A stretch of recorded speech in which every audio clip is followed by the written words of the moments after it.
it's good to share with you again today. How did you get on last week with the Easter egg hunt? Well, I need to tell you how many eggs there were in the garden.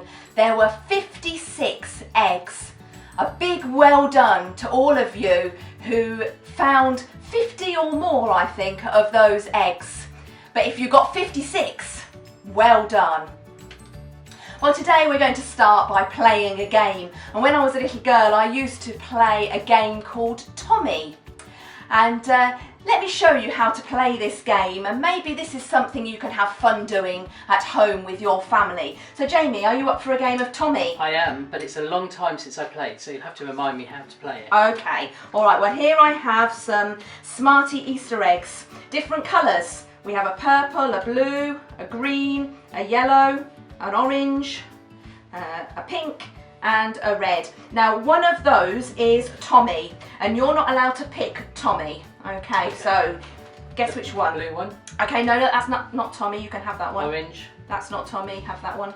Purple. No. Yellow. No. Green. No. The red. That's Tommy, you can't have that one. I thought you'd go for pink because that's your favourite colour. No, the red one was Tommy. Oh, that's a bit of fun. Well, it's a good game. Yeah. I'm sure there'll be those who will enjoy playing this game at home, but what's this really got to do with today's thoughts? Well, today we're thinking about Tommy. Well, Thomas, as he was known in the Bible.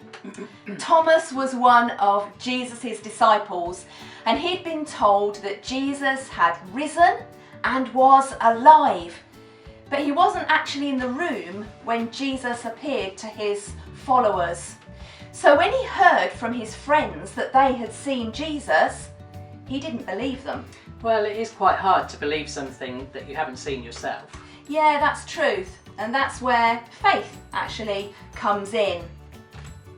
Well, I have a box here today, and in this box I have some items that will reveal Jesus. Do you believe me? I will believe when I see what's in the box. You sound just like Thomas then. Okay, let me show you what's in the box. Okay, interesting. All those things remind us of Jesus. Jesus appeared to his disciples, and when they saw him, they believed. But Thomas missed out. And when he was told, he said, "Unless I see the nail marks in his hands, and I put my finger where the nails were, and put my hand into his side, I will not believe." Thomas must have felt really sad that he had missed out, that his friends had seen Jesus and had spoken to him, and he hadn't. Well, talking about missing out, everyone wants to see what's in the box. Shall we show them? Yes. Well, I think maybe we should just explain what's in the box.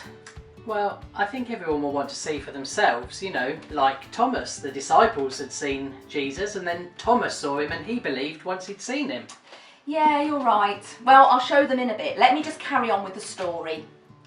About a week later, the disciples were in the room together, and Thomas was with them this time. And Jesus came and stood among them, and he said, "Peace be with you." I'm so pleased that Thomas didn't miss out in the end. Yeah, I'm really pleased. And Jesus actually spoke to Thomas and allowed him to see and touch his hands and his side. And then he said, "Stop doubting and believe." And at that moment, Thomas believed, and he said, "My Lord and my God." You know, I really feel for Thomas. It's really hard, like I said earlier. If you haven't seen something for yourself, it's really hard to believe. And talking of which, are we going to look in this box yet? Yes, I think we should. I think we should show everyone, don't you? Yes, we should. Yeah, and reveal the truth about Jesus. Well, in my box I have a few things, and the first thing is a globe. And this reminds us that Jesus came for everyone. He came for the whole world. He didn't just come for us, He didn't just come for Guernsey, he came for the whole world. Also in my box I have a heart. And this reminds us that Jesus came to show us the heart of our Father God, to show us how much God really loves us. And then in my box we have a cross, reminding us that Jesus gave his life for us on the cross. And we see lots of people on this cross, reminding us that he died and that he suffered for us all.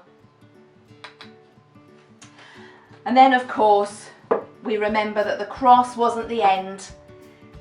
And there's my last Easter egg. I'm going to enjoy eating this later. Our Easter egg, reminding us that Jesus is alive.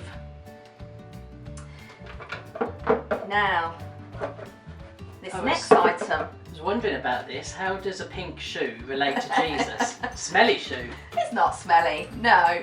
Well, this shoe reminds us that Jesus wants us to walk with him. He has a plan and a purpose for our lives, and he wants us to follow him along his path that he has set for us. Then we have a candle, reminding us that Jesus is the light of the world, and Jesus wants his light to shine in our lives so that others can know Jesus too. He wants us to share what we know about Jesus. And the final object in our box, the Bible. And by reading our Bibles, we can learn even more about Jesus, especially when we read the Gospels. We can find out more about Jesus for ourselves. And even though we don't have the opportunity to see Jesus in person like the disciples did, and like Thomas did, Jesus gives us so many reminders of himself. Like the objects that I picked up around our home, like these objects just help us to remember Jesus, to see and believe that he is alive today. And just as I found out that the red egg was Tommy, may we want to find out who Jesus is and understand all about him and grow to know him more and more each day. Well, Claire, shall we have another game of Tommy? Oh, yeah, that'd be good. Well, you Okay. guess this time who Tommy is. Okay, all right. Well, you enjoy playing Tommy at home. We'll say bye for now, and we'll see you next time. Bye. Bye.